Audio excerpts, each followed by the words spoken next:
এই মেয়ে, কি করছো? মন্দিরে প্রবেশ করো না। দেখছো না তুমি এখন অশুদ্ধ? এই অবস্থায় মন্দিরে প্রবেশ করতে নেই। আমাকে একটু জল দেবেন? খুব কষ্ট হচ্ছে, পেটে যন্ত্রণা করছে। অন্য কোথাও গিয়ে জল চেয়ে নাও, মন্দিরে প্রবেশ করো না। তোমার শরীর এখন শুদ্ধ নয়, অপবিত্র। এসব কি বলছে? যেই সতীচ্ছেদ হতে সমস্ত বিশ্ব সংসার সৃষ্টি, যে অঙ্গ প্রত্যেক নারীর গর্ব হওয়া উচিত, যে ঋতুস্রাব একটি মেয়ের মাতৃত্বের স্বাদ পাওয়াকে চিহ্নিত করে, তা কি করে অপবিত্র অসুচি হতে পারে? তর্ক করো না, মন্দির পরিত্যাগ করো এই মুহূর্তে।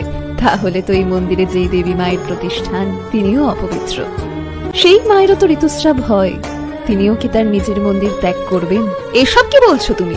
বিশ্বাস না হলে আপনি নিজে গিয়ে দেখুন।